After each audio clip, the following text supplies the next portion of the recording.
دنیا کے بادشاہ تو مانگنے پر ناراض ہوتے ہیں اور ہم اس بادشاہ کی عبادت کرتے ہیں کہ جس سے نہ مانگا جائے تو وہ ناراض ہوتا ہے. اور بعض اوقات انسان یہ چاہتا ہے کہ جو میں مانگ رہا ہوں نا یہی مجھے مل جائے.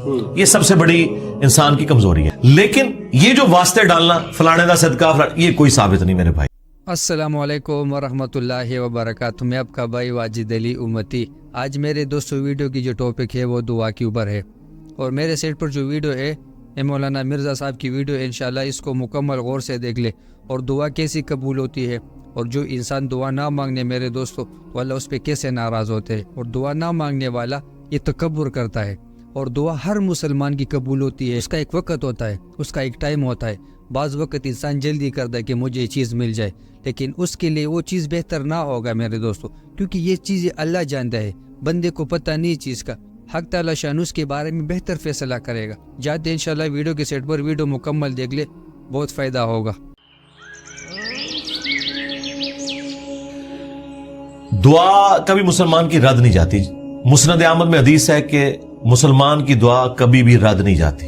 یہ ذہن میں رکھیے گا. نبی علیہ السلام فرمایا کہ وہ 3 طرح سے قبول ہوتی ہے. یا جو کچھ مانگا وہ مل جائے گا, یا اس کے بدلے کوئی بہتر نعم البدل مل جائے گا, کوئی مصیبت بھی ٹال سکتی ہے. اور اگر یہ نہ ہوا تو وہ تمہاری دعا قیامت کے دن کے لیے سٹور کر دی جائے گی, تمہیں اجر ملے گا. لہذا یہ تو اپنے دماغ سے نکال دیں کہ دعا ریجیکٹ ہوتی ہے. دعا کبھی بھی ریجیکٹ نہیں ہوتی. دوسری بات, دعا کرنا آپشنل نہیں ہے, یہ مسلمان پہ فرض ہے. جو مسلمان دعا نہیں کرتا وہ اللہ کا نافرمان ہے, اللہ تعالیٰ کا باغی ہے, اللہ تعالیٰ اس سے ناراض ہوتا ہے. ادعونی استجب لکم ان الذین یستکبرون عن عبادتی, سورہ المؤمن کی آیت نمبر 60 ہے. اے میرے بندو مجھ سے مانگو. جو لوگ مجھ سے دعا کرنے میں تکبر کرتے ہیں میں انہیں ذلیل و خوار کر کے جہنم میں داخل کروں گا. دنیا کے بادشاہ تو مانگنے پر ناراض ہوتے ہیں اور ہم اس بادشاہ کی عبادت کرتے ہیں کہ جس سے نہ مانگا جائے تو وہ ناراض ہوتا ہے. یہ ضروری ہے. اچھا, جامعہ ترمذی میں حدیث ہے, نبی علیہ السلام نے فرمایا کہ جو چاہتا ہے نا کہ مشکل اور پریشانی میں اس کی دعا قبول ہو, اسے چاہیے کہ جب حالات فیوریبل ہوں اس وقت بھی اللہ کو یاد کرے. ہاں, دعا سے اپنے آپ کو بے نیاز نہیں کرنا. ٹھیک ہے. پھر دیکھیں سورہ البقرہ کی 186 آیت مشہور, وَإِذَا سَأَلَكَ عِبَادِي عَنِّي فَإِنِّي قَرِيبٌ أُجِيبُ الدَّعْوَةَ الدَّاعِ إِذَا دَعَانِ. ہاں, اے نبی صلی اللہ علیہ وآلہ وسلم, جب میرے بندے آپ سے میرے بارے میں پوچھیں تو آپ فرمائیں میں تمہارے بالکل قریب ہوں, ہر پکارنے والے کی پکار کو سنتا ہوں, لیکن فَلْيَسْتَجِيبُوا لِي, ان کو بھی تو چاہیے کہ میرا حکم مانے, وَلْيُؤْمِنُوا بِي, اور مجھ پر ایمان لائیں, لَعَلَّهُمْ يَرْشُدُونَ, تاکہ یہ کامیاب ہو سکیں. تو یہ ون وے ٹریفک نہیں میرے بھائی, یہ دونوں طرف سے ہے. اس طرح نہیں ہوگا کہ آپ نافرمانیوں کی زندگی گزاریں اور پھر آپ باغیوں والی زندگی گزاریں اور پھر دوستیاں بھی نمانے کی کوشش کریں. پھر دعا کا ایک پروٹوکول ہے. جامعہ ترمذی میں حدیث ہے, نبی علیہ السلام بیٹھے تھے, سیدنا ابوبکر سیدنا عمر بیٹھے تھے, ایک شخص آیا, اس نے نماز پڑھی اور ڈائریکٹ اللہ سے مانگنا شروع کر دیا. نبی علیہ السلام نے فرمایا سائل نے جلدی کی. پھر ایک اور شخص آیا, اس نے نماز پڑھی, اللہ کی حمد کی, پھر دروشی پڑھا, تو آپ نے فرمایا سل تعطا, سل تعطا, مانگ تجھے دیا جائے گا, مانگ تجھے دیا جائے گا. اور دوسرے بندے کو آپ نے بلا کے کہا کہ جب دعا کرو پہلے اللہ کی حمد کرو, پھر دروشی پڑھو, پھر اللہ سے مانگو. اور نماز میں دیکھیں پہلے ہم اللہ کی حمد کرتے ہیں, التحیات للہ والصلوات والطیبات, پھر سلام عرض کرتے ہیں, اس کے بعد دروشی پڑھتے ہیں اور اینڈ پہ دعا. یہ پروٹوکول ہے دعا کا, یہ طریقہ ہے دعا کرنے کا. آپ نے دعا اس طریقے سے اللہ کے حضور پیش کرنی ہے تو دعائیں اللہ تعالیٰ قبول فرمانے والا ہے. اور بعض اوقات انسان یہ چاہتا ہے کہ جو میں مانگ رہا ہوں نا یہی مجھے مل جائے. یہ سب سے بڑی انسان کی کمزوری ہے. میں اپنی زندگی میں کئی ایسی دعائیں جانتا ہوں جو میں آج کہتا ہوں کہ شکر ہے وہ قبول نہیں ہوئی, اور اس وقت اگر آپ مجھے پوچھتے تو میں کہتا کہ میری زندگی کی سب سے بڑی خواہش یہ ہے. میں نے خلاف کعبہ 2002 میں پکڑ کے دعا کی تھی کہ اے اللہ مجھے بریلوی مارنا, بجائے یہ کہنے کے کہ مسلمان مارنا. میں ایک فرقے کے لیے دعا کر رہا تھا.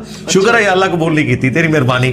آندہ بھی کوئی دعا قبول نہ آئے تھے, اسی میں بہتری ہے جو قرآن میں ہے نا کہ جس چیز سے تم کراہت محسوس کر رہے ہوتے ہو عین ممکن ہے اس میں تمہارے لیے خیر چھپی بھی ہو.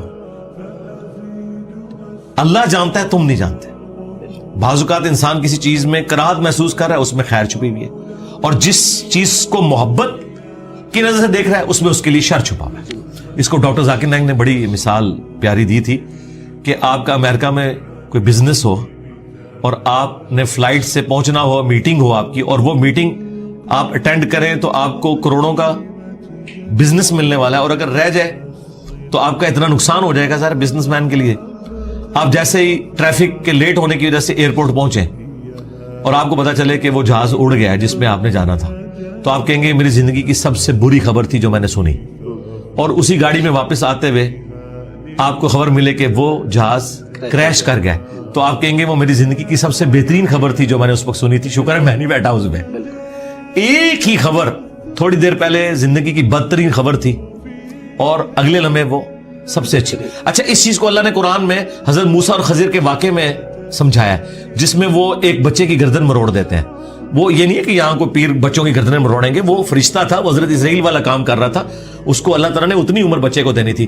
لیکن اس کے جواب میں انہوں نے کیا کہا کہ تمہارے رب نے ارادہ کیا کہ اس سے بہتر اولاد انہیں دے, کیونکہ اس اولاد نے ذلیل کروانا تھا ماں باپ کو. تو مسئلہ تقدیر سمجھایا گیا نا, کہ اگر کوئی تکلیف پہنچتی ہے تو آپ کو نہیں پتا. اور واصف علی واصف صاحب کہتے ہیں, میں ایک دفعہ داتا دربار بیٹھا ہوا تھا, ایک بندہ دعا کر رہا تھا, یا اللہ جو 25 سال پہلے میں نے دعا مانگی تھی وہ واپس لے لے.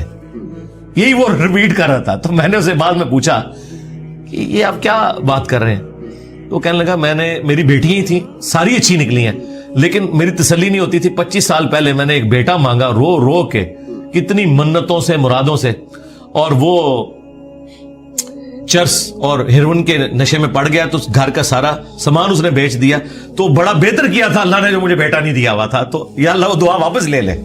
ٹھیک ہے, اس لیے آپ نے اپنے معاملات کو ذرا دیکھ کے بھی چلنا ہوتا ہے, لیکن دعا ضرور مانگے. اللہ تعالیٰ کے بارے میں پیسیمسٹک نہ ہو, آپٹیمسٹک. نبی اسلام کی حدیث ہے بخاری مسلم میں کہ کبھی یوں بھی دعا نہیں کرنی کہ اگر یا اللہ تو چاہے, اگر مگر نہیں, پورے پیشن سے مانگے, صحیح دعا مانگے. اور مسلم شریف میں حدیث ہے نبی اسلام کہ ایک صحابی اتنے بیمار ہوئے کہ وہ ہڈیوں کا پنجر بن گئے. نبی اسلام ان کی عادت کرنے گئے. آپ نے کہا کہ تو اللہ سے کیا مانگتا ہے یہ جو تیری حالت ہوئی ہوئی ہے؟ تو نے کہا یا رسول اللہ, میں اللہ سے ایک ہی دعا مانگتا ہوں کہ اے اللہ جو تو نے مجھے آخرت میں عذاب دینا ہے نا, دنیا میں ہی دے لے. نبی اسلام نے کہا سبحان اللہ, اللہ پاک ہے, یہ تو نے کیا عقیدہ بنایا ہوا ہے. یعنی حضور جب حیران ہوتے تھے نا, تو یعنی غلطیوں سے پاک تو اللہ ہی ہے, یہ کہتے تھے. وہ یہ تیرے اندر سکت ہے کہ تو دنیا میں بھی اللہ کا عذاب برداشت کر سکے, اور تجھے تو چاہیے تھا تو کہتا اللہم ربنا آتنا فی الدنیا حسنہ وفی الآخرۃ حسنۃ وقنا عذاب النار. اے اللہ مجھے دنیا میں بھی بھلائیاں عطا فرما, آخرت میں بھی بھلائیاں عطا فرما, اور آخرت کی سب سے بڑی بھلائی مجھے دے, وقنا عذاب النار, جہنم کی آگ سے بچا لے. تو نبی الاسلام نے کہا یہ پڑھ. اس نے پڑھنا شروع کیا. صحابہ کرام کہتے ہیں کچھ دنوں بعد وہ ایسے ہو گیا جیسے مردہ زندہ ہو جاتا ہے, بالکل ٹھیک ہو گیا. ٹھیک ہے, تو اندازہ کریں کہ بعض اوقات ہماری اپنی مس ہینڈلنگ ہوتی ہے. پھر نبی الاسلام نے کچھ ہمیں راستہ بھی بتایا ہے. بخاری مسلم میں حدیث ہے جس کی یہ خواہش ہو کہ اس کی عمر دراز ہو جائے اور اس کے رزق میں برکت ہو. یہی دو دعائیں ہیں جس کے پیچھے لوگ درباروں پہ بھی جاتے ہیں, ادھر ادھر ذلیل ہوتے ہیں کہ جی صحت والی زندگی ہو, لمبی ہو, ظاہر انسان کے اندر اللہ نے خواہش رکھی ہے, اور فراخی ہو. نبی الاسلام نے یہ دونوں چیزیں گنوائی. بخاری مسلم کے الفاظ ہیں جو یہ چاہتا ہے نا وہ اپنے رشتہ داروں کے ساتھ اس نے سلوک کرے, شریکا نال. پنجابی کہتے شریکا نال, کیونکہ انسان دوسروں پہ لگا لیتا ہے, شریکا نہیں دیتا. جدھر یعنی آپ کے وہ کامن انٹرسٹ ہوتے ہیں نا, وہ شریک ہوتے ہیں نا وہ. اس لیے آپ دیکھیں یہ سارے تعویذ دھاگے بھی شریک کرواتے ہیں. کبھی کسی محلے دار نے کسی پہ تعویذ نہیں کرایا, وہ آپ کی شریک ہی کروا رہے ہوتے ہیں. جہاں جیلسی فیکٹر تھا وہیں خرچ کرنے کے اوپر اللہ تعالیٰ نے اجر رکھا ہوا ہے, اور یہ آپ کے اوپر کتنی بڑی آزمائش ہے. جہاں آپ خرچ نہیں کرنا چاہتے وہاں آپ نے خرچ کرنا ہے. اب جو آپ نے وسیلہ اور توسل کی بات کی, وہ صحیح بخاری میں حدیث ہے 1010 نمبر حدیث 1010 کہ حضرت عمر فاروق رضی اللہ تعالیٰ عنہ کے دور میں جب قحط پڑ جاتا تو وہ دعا کرتے اللہم, اللہ تعالیٰ کو مخاطب کر کے کہ اے اللہ انا کننا نتوسل الیک بنبینا, پہلے ہم تیرے نبی سے دعائیں کروایا کرتے تھے, اب ان کی وفات کے بعد ان کے چچا کو لے کے آئے, ان کی دعا کی برکت سے بارش نازل فرما. اور وہ بارش نازل ہو جاتی. یہ حضرت عمر نے امت کو عقیدہ دیا ہے کہ توسل اور وسیلہ یہ نہیں ہے کہ کسی کے واسطے آپ نے ڈالنے اللہ کو, بلکہ یہ ہے کہ اس نیک بندے سے جا کے دعا کروانی ہے. بخاری مسلم میں ہے کہ بارش نہیں ہوتی تھی, صحابہ کرام نبی الاسلام سے دعا کرواتے تھے, دعا کی برکت سے بارش ہو جاتی تھی. اب قبر رسول پہ جا کے آپ نے نبی الاسلام سے کوئی نہیں مانگنا. ہاں وہ دعاؤں کی قبولیت کی جگہ ہے, وہاں کھڑے ہوں صلاۃ والسلام عرض کریں. 4 کتابوں میں موجود ہے, المصنف ابن ابی شیبہ میں, سنن کبریٰ البیہقی میں, الموطأ امام مالک میں, فضل الصلاۃ علی النبی کے اندر, کہ صحابہ کرام اور خصوصاً ابن عمر کے بارے میں کہ مسجد نبوی میں وہ آتے, پہلے سفر پہ جاتے یا واپس آتے, پہلے مسجد نبوی میں 2 نفل پڑھتے اور قبر رسول پر آ کے عرض کرتے السلام علیک یا رسول اللہ, السلام علیک یا ابا بکر, السلام علیک یا عمر. ایک روایت میں السلام علیک یا ابا, میرے باپ آپ پر سلام ہو. تو یہ صحابہ کرام کا طریقہ تھا قبر رسول پہ حاضر ہونا, وہاں کھڑے ہو کر اللہ سے دعا مانگنی ہے. آپ نے کسی یعنی بزرگ سے یا پیغمبر سے ڈائریکٹ نہیں مانگنی اور نہ واسطے ڈالنے. دیکھیں قرآن میں 40 کے قریب دعائیں آئی ہیں, سب ربنا کے ساتھ ہیں, کوئی وسیلے واسطے نہیں ہے اس میں. مجھے نہیں سمجھ آتی آپ وسیلے واسطے سے بھی آگے جا کے یہ ڈائریکٹ بزرگوں کو پکارتے ہیں, یا علی مدد کہتے ہیں, یا شیخ عبد القادر جیلانی مدد کہتے ہیں. ان سے پوچھو کہ اللہ کے بندو, کیا مولا علی علیہ السلام نے کسی کا واسطہ ڈال کے کبھی دعا کی ہے یا اسے پکارا ہے؟ شیعہ کی جو سب سے اتھینٹک کتاب ہے نا, مولا علی کے خطبات, نہج البلاغہ, اس میں ایک خطبہ موجود ہے. اپنے بیٹے کو انہوں نے کچھ نصیحتیں کی ہیں. اس میں انہوں نے کہا کہ حسن یاد رکھنا تم اس کی اولاد ہو جس نے عنقریب مر کے مٹی ہو جانا ہے, بقا صرف اللہ کی ذات کو ہے. حسن جب بھی تجھے مصیبت اور پریشانی ہو صرف اسی کو پکارنا, اور اے میرے بیٹے حسن یاد رکھنا اللہ کی بارگاہ وہ ہے جس میں اس نے اپنے لیے کوئی دربان بھی مقرر نہیں کیا. تم ڈائریکٹ اللہ سے مانگو. اب مجھے بتائیں اگر یا علی مدد کا عقیدہ ہوتا تو سب سے پہلے وہ اپنے بیٹے کو سکھاتے, حسن ابن علی کو. اگر حسن ابن علی کو یا علی مدد کا عقیدہ نہیں سکھایا گیا تو باقی تو شاہی کوئی نہیں. پھر یہ سارے انہوں نے گھڑے ہوئے عقیدے. ہاں آپ یہ کہہ سکتے ہیں اے اللہ جو تجھے اپنے نبیوں سے, ان کے اہل البیت سے, ان کے صحابہ سے محبت ہے, میں اس محبت کا وسیلہ تجھے پیش کرتا ہوں کہ میرا یہ کام کر دے. یہ اللہ کی صفت کا وسیلہ ہوگا. ٹھیک ہے, وَلِلَّهِ الْأَسْمَاءُ الْحُسْنَى فَادْعُوهُ بِهَا. اللہ کا اپنے پیغمبروں سے محبت کرنا یہ اللہ کی صفت ہے, اس کا آپ وسیلہ پیش کر سکتے ہیں. ٹھیک ہے, اس طرح نیک اعمال کا وسیلہ وَاسْتَعِينُوا بِالصَّبْرِ وَالصَّلَاةِ, نماز اور صبر کے ذریعے اللہ کی مدد چاہو. بالکل آپ وسیلہ پیش کریں. وہ 3 لوگ وہ غار میں پھنس گئے تھے, بخاری مسلم میں آتا ہے, انہوں نے اپنے عمل کا وسیلہ پیش کیا. یہ آپ کریں, بالکل کریں, اس میں تو کوئی شک والی بات نہیں. لیکن یہ جو واسطے ڈالنا فلانے دا صدقہ یہ کوئی ثابت نہیں میرے بھائی. اس طرح کی کوئی روایت اصول محدثین. اچھا میرے دوست, اپنے مولانا مرزا صاحب کا بیان سن لیا. تو میرے دوستو دعا کا طریقہ یہ ہوتا ہے, کسی کا وسیلہ نہیں دینا, اللہ سے براہ راست مانگنا. حق تعالی شانو ہر مسلمان کا دعا قبول کرتا ہے. دعا کا کچھ ٹائم ہوتا ہے, ایک طریقہ ہوتا ہے اور وقت ہوتا ہے.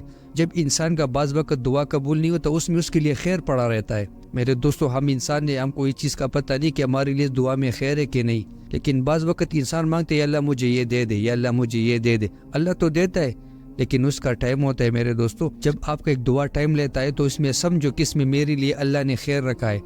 کیونکہ جب ہم اللہ سے مانگتے ہیں بار بار تو اللہ تو ہم کو دیتا ہے, کیونکہ اللہ اپنے بندوں کے ساتھ محبت کرتا ہے, لیکن اس کے لیے اس میں ایک خیر پڑا رہتا ہے. بعض وقت انسان ایک چیز مانگتا ہے اللہ سے اور وہ دیتا ہے تو پھر میرے دوست اس میں پریشان ہو جاتا ہے. جیسے مرزا صاحب نے کہا کہ دربار پہ ایک آدمی بیٹھا ہوا تھا کہ وہ کہتا ہے کہ اللہ جو 25 سال پہلے میں نے دعا کی اللہ اس کو واپس لے لے, میرا بیٹا پیدا ہوگا اور مجھے ایسا ذلیل خوار کرے گا. یہ دعا اللہ سے نہ مانگتا. پھر تو میرے دوستو انشاءاللہ اللہ سے دعائیں مانگے, اللہ دعا قبول کرتا ہے, اللہ ہر بندی کے ساتھ محبت کرتا ہے. لیکن دعا کا ٹائم ہوتا ہے, وقت ہوتا ہے. اور میرے دوستو بار بار اللہ سے مانگنا, دعا سے پہلے اللہ کی بڑائی بیان کرنا, اس کے بعد اللہ سے دعا مانگنا. میرے دوستو یہ دعا انشاءاللہ ضرور قبول ہوگی. یقین کے ساتھ اللہ سے مانگنا اور توجہ کے ساتھ اللہ سے مانگنا تو انشاءاللہ یہ دعا قبول ہوگی. ویڈیو کو پسند آئی تو انشاءاللہ کمنٹس میں اپنا رائے کا اظہار ضرور کیجئے. انشاءاللہ اجازت چاہتے ہیں, ملیں گے نئی ویڈیو کے ساتھ. السلام علیکم ورحمۃ اللہ وبرکاتہ.